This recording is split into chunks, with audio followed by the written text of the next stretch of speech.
Good morning, Joe. It is Friday, August the 9th. With us, we have the host for Way Too Early, White House Bureau Chief at Politico, Jonathan Lemire. Also, U.S. Special Correspondent for BBC News, Katty Kay, President of the National Action Network and host of MSNBC's Politics Nation, Reverend Al Sharpton, and also NBC News National Affairs Analyst and a partner and Chief Political Columnist at Puck, John Heilman. I was just going through these. Just going through some of these things, some of these quotes Donald Trump was talking about, John Heilman. Yeah. And I think Peggy Noonan's column in the Wall Street Journal hits it on exactly where Donald Trump and Kamala Harris find themselves in this very topsy-turvy political season. First of all, Peggy writes, I continue to believe the woman isn't creating a movement, but a movement is creating her, and they are showing up. And man, are they showing up. Mr. Trump spent most of the week having what a GOP strategist told Politico is a public nervous breakdown. This is Donald Trump. And then finally, another telling quote from Peggy. And this is fascinating. For the first time this week, I thought people were wondering about the impact of Mr. Trump's age. He is 78. He hasn't been able to focus, make his case. Is he, in another irony of 2024, turning into Joe Biden? And the split screens have not been good for him at all this week, John. And you look at the polls and you can read these polls that are coming in, and it is only August, but there certainly is momentum. But there's also, again, something that we haven't seen from Donald Trump since 2016, and that is just the complete failings of his political instincts to rise to a moment. Well, I think you're seeing fear, Joe, apart from everything else. And I just want to say, kind of playing off that last bit of the sound there where he said, you know, he's letting the Democratic convention go through. I wanted to announce right here on the show that I'm going to allow Morning Joe to continue for the rest of the morning in the same spirit as Donald Trump. You know, I have about as much control over that as Donald Trump does over the Democratic convention. So I think, you know, people predicted that this would happen. The thing related to Trump becoming now the old man of the race, and that the focus there was a lot of discussion about this when Joe Biden was still in the race. People would say, you know, correctly, Donald Trump is also an old man. Donald Trump is also slipping, losing miles an hour off his fastball, has difficulty processing as a cognitive matter, and they would, you know, say there's a double standard here, and you would say, yeah, there's a double standard here. And I'll tell you what the double standard was always. The press is terrible at focusing on two things at the same time. And for a long time, the fact that Joe Biden's affect, that he seemed less energetic than Trump, gave Trump, not saying it's a good thing or justifying it, it was just what happened was that people focused on Biden. Right. And Trump's failings in this area got ignored, even though we, on many occasions on this show, we would point to various Trump mental failures. Right. Now, though, you know, without Joe Biden in the race, the press is focused on that question. And it's much more glaring to people that how many cognitive failures Donald Trump has, especially when he stands in an unscripted way in front of the press. And it's part of it's cognitive, part of it's psychological, part of it's emotional. The tics, going back to the same grievances over and over again, the inability to process really basic facts, the massive errors that he makes all the time, the incoherence, all those things are standing in much starker relief now, which gets to your point that I think is the key point and the point that Peggy's making. It is just the case that the split screen now is a split screen that is much more punishing to Donald Trump than the split screen when it was Joe Biden on the other sside of that screen. And again, you can talk about how you like the world, how you want the world to be. Yeah. I'll tell you about how the world is. It's just that's the reality. It's so funny you said that last weekend. You know, Katty, last weekend, my kids and I were watching the Olympics, and there was a local news break. And they showed it was one of these, poll came out and it showed the split screen and the two candidates on both sides. And it was the first time that I had seen Kamala Harris, 59-year-old Kamala Harris, I think she's 59, next to 78-year-old Donald Trump. And it was quite jarring. You know, politics is all about contrast. That's what I learned in the first campaign school I went to 30 years ago. They said the campaign is about contrast. The visual contrast is striking. You look at the press conference yesterday and the exaggerations and the outright lies that were told in Donald Trump's press conferences, also talking about us being on the verge of a depression when the United States is more powerful economically relative to the rest of the world than it's been in 20, 30, 40 years. And I could go down that list again, but there's no need. People know that that's the truth. But you have Kamala Harris saying we love our country. We believe in our country on one side.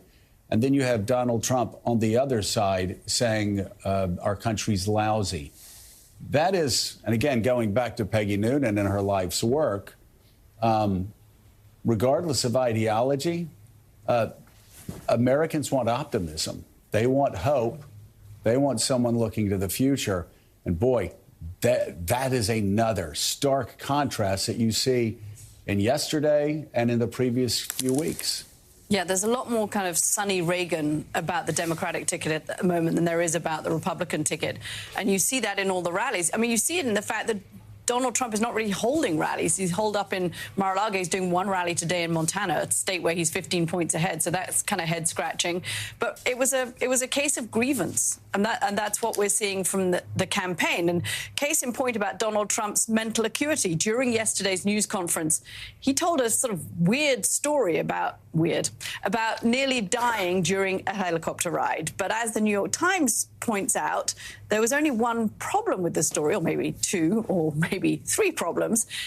Here's the ex-president yesterday at Mar-a-Lago when asked about former San Francisco Mayor Willie Brown, who briefly dated Vice President Kamala Harris nearly 3 decades ago. Take a listen.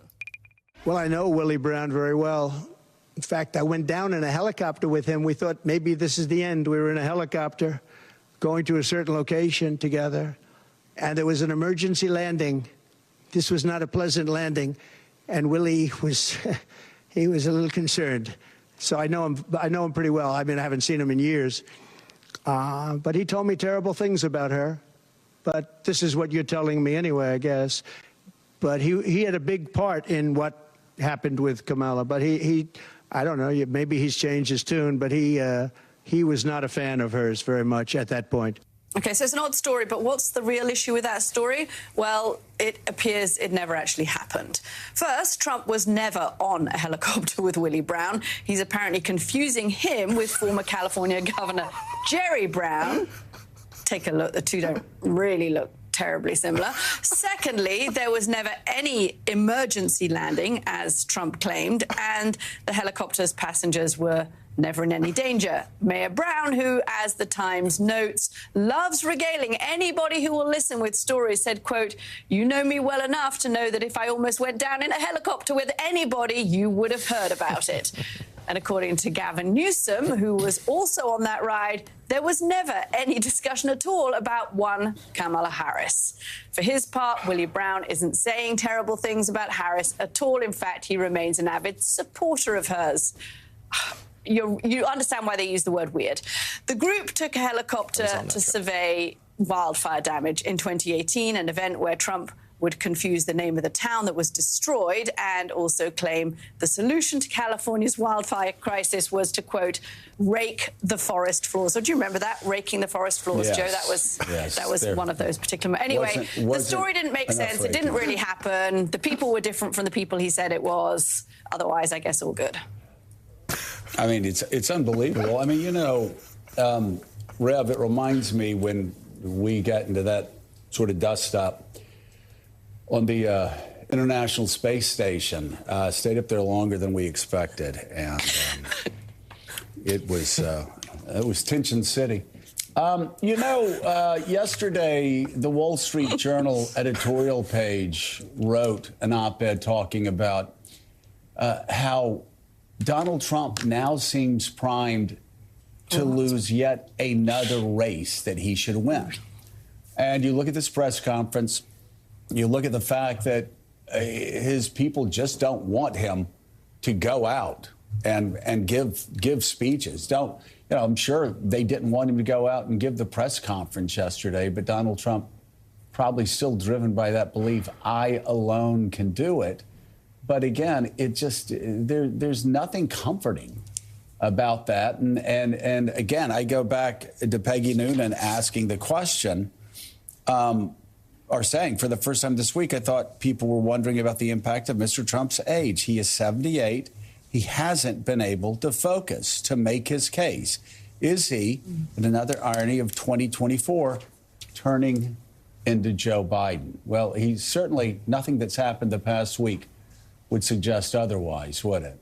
Nothing would suggest otherwise, but I would say to anyone that Joe Biden never just started remembering emergency landings of helicopters with people that didn't exist. I mean, even the story within itself. Can you imagine in the middle of an emergency landing, you start talking about somebody you dated years ago in bad terms? I mean, the whole story doesn't make sense, aside from the fact that he had the people mixed up.